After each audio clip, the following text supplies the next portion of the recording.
যদি ওরা আমরা যদি সফল না হইতাম, যদি ব্যর্থ হইতাম, তাহলে আপনারা দেখতেন এই প্রত্যেকটা পুলিশ আহত, হত্যা এবং রাষ্ট্রীয় এই জিনিসগুলো ওরা ধ্বংস করছে, এই দায় সব জুলাই জনতার উপর চলে আসতো। এই ছাত্রলীগের এইসব হুঙ্কার, এগুলো ভাই আমরা গুনাই ধরি না। সাবেক উপদেষ্টা থেকে বলা ছিল নিষিদ্ধ সংগঠনের খুনি হাসিনার ভিডিও বার্তা যেন বাংলাদেশে না হয়। আমরা জানতে চাই কারা তারা যারা খুনি হাসিনার ভিডিও গুলো প্রকাশ্যে আনে। আমরা তীব্র প্রতিবাদ জানাই। খুনি হাসিনার যেমন এই বাংলাদেশে দাম নাই, খুনি হাসিনার কথারও এই বাংলাদেশে দাম নাই। আমরা যদি রাজনৈতিক দলের কাছে যদি যাই, যতগুলো রাজনৈতিক দল আছে সবাই কিন্তু জুলাইয়ের পক্ষে, এবং জুলাইয়ের পক্ষে তারা কিন্তু আবারও মাঠে নামবে। কাজে এই ছাত্রলীগের এইসব হুঙ্কার, এগুলো ভাই আমরা গুনাই ধরি না। একই সাথে আমরা মনে করি ছাত্রলীগ, এই খুনি লীগ, এই গুন্ডা হাসিনা বাহিনী বিভিন্নভাবে এই লিক হয়ে বিভিন্ন এজেন্ডা বিভিন্ন গোষ্ঠীর মাধ্যমে দিয়ে তারা প্রকাশ করে।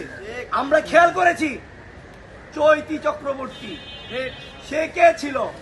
সে একটা আওয়ামী লীগের দোসর। সে এই বাংলাদেশে এই হিন্দুবাদিত্ব যারা ইসকনের দালাল, তাদের পক্ষ নিয়ে এই বাংলাদেশে আওয়ামী লীগকে পুনর্বাসন করার চেষ্টা করছে। তাদেরকে বলে দিতে চাই, এই বাংলাদেশে খুনি হাসিনা কিন্তু স্বৈরাচার ছিল, সে কিন্তু শয়তান ছিল, সে কিন্তু ডাইনি ছিল, সে কিন্তু খুনি ছিল, সে কিন্তু এই বাংলাদেশে থাকতে পারে নাই। কাজেই এই খবর চৈতালি চক্রবর্তী সে কোনখানকার কি প্রেসিডেন্ট হয়ে গেছে, তাকে এই বাংলাদেশে থাকতে হবে, তাকে এই বাংলাদেশে রাখতে দেওয়া যাবে না।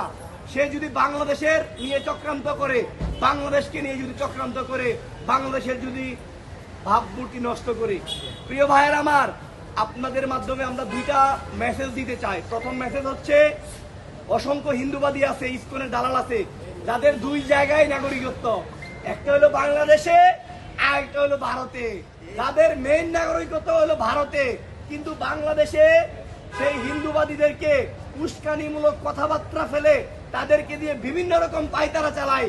তাদেরকে বলতে চাই, নাগরিকত্ব এক জায়গায় রাখুন। এই বাংলাদেশে আমরা বৌদ্ধ, খ্রিস্টান, মুসলিম, হিন্দু সবাই মিলেমিশে বাস করি। হিন্দু ভাইদের প্রতি উদারত আহ্বান থাকবে, আপনারা পরিচয় দিবেন, আপনারা বাংলাদেশি। বাংলাদেশের স্বার্থে আপনারা কথা বলবেন, এই বাংলাদেশের পক্ষে আপনারা কথা বলবেন, বাংলাদেশের ন্যায়ের পক্ষে কথা বলবেন। আপনারা এই ইসকনদের পায়ে পা দিবেন না।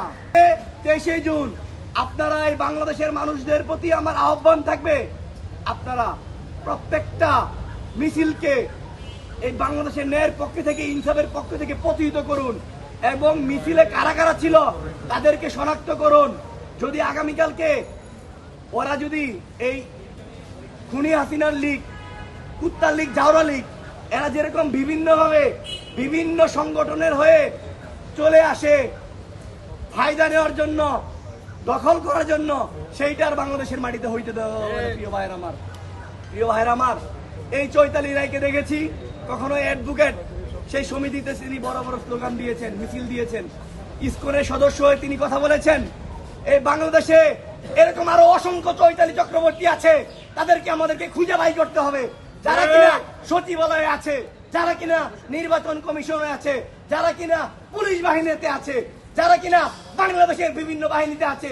যদি তাই না হইতো, তাহলে জুলাইয়ের একজন আন্দোলন কর্মী আওয়ামী লীগের মিছিল দেখাইতে যখন চলে যায়, তার ভোটার আইডি কার্ডের ডিটেল কিভাবে চলে আসে।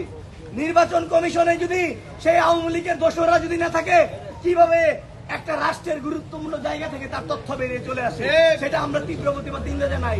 একই সাথে আমরা বলতে চাই, আমরা তো অনেক সময় দিয়েছি, আর সময় দেওয়ার সময় নাই। কিভাবে এই কুত্তা খুনি জাউরা লুকে বাস্টার্ড গুলো প্রকাশ্যে বলে যে একটাও সামনে আসবি না, মাইরে ফেলবো।